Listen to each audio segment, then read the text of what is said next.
My name is Matt, and here's my review of this movie. It's quite possible you're highly contagious. Don't talk to anyone. Don't touch anyone. We're working very hard to find out where this virus came from.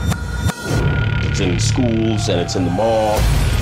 Have you found any treatment at all? No. It's going to spread. It gets on airplanes. It travels at 500 miles an hour. We're all guinea pigs. Oh my God. Contagion. To be honest, I kind of wish I wasn't starting my YouTube career reviewing this movie. I have nothing against it, but I'm just beyond indifferent toward it. But yeah, you know the premise. There's an outbreak of a deadly virus, and it's up to your all-star cast to save the day. People like to use the whole sum of its parts equal a whole, but it's weird with this movie. It's got a nice cast, solid acting, decent script. I like the editing. He uses like a lot of these. Soderbergh uses like a lot of these still shots with the camera. It just stays like perfectly still, and then you just have everyone just doing their actions. Like it just works for this movie. It's interesting because you don't see that a lot anymore. And the music. This is like a really weird soundtrack that I haven't heard anything like this before, and it definitely fit the movie. But it's just like when you combine all those efforts together, you're left with a well-made, but not necessarily an enjoyable movie. Like a well-made movie, just not really an enjoyable one. It raises a lot of questions, depicts humans accurately, and their like this selfish desire to survive. It's kind of just like everyone's all like, screw you, I want the cure. Where is it? Give it to me. I want food. I want this. Screw you, I'll kill anyone to get it. So that kind of just, we're douchebags, pretty much. If this were to happen, we'd be douchebags.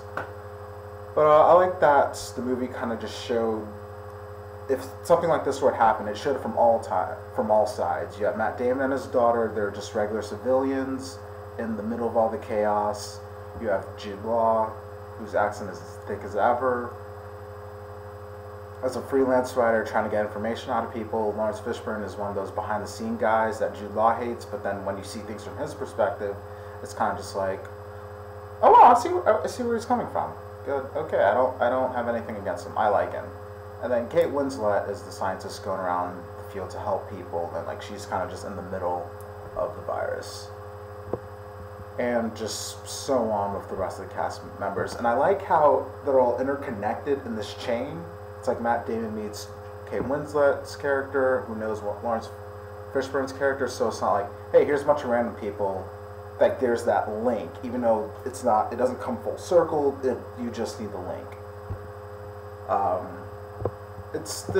As for the flaws, it's just the desire to stick with realism, like, that kind of just has me a little, It's like you see all these characters, the virus breaks out, the characters are developed, you begin to care for them, but as time goes on, you're waiting for that moment where those just slow, talky moments just end, because the first half is just, they tell you what the virus does, and you're just waiting to just see all that panic, everything that, all it just go to chaos, and it happens, but just in really short bursts.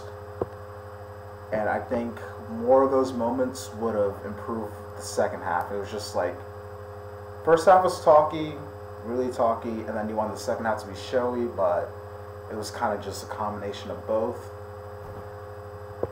But despite the flaws, I did enjoy this movie. It's tense at times, and it'll get you to rethink some of your health habits. And it's odd that the first place that I went to after seeing this movie was the public bathroom of a movie theater. And then when I got home, I had to ride this elevator. It's unpleasant. On a special note, we got to watch a PG-13 autopsy in this. It was very unpleasant. I mean, they barely showed you anything, but this scene still got me to cringe. It seems like that gave me that feeling of just, that. If more like that happened in the second half, I would have liked it more. Like, since I used the 4-star rating, I'm going to give it 2.5 stars out of 4. Yeah, Contagion. If you want to see it, go see it.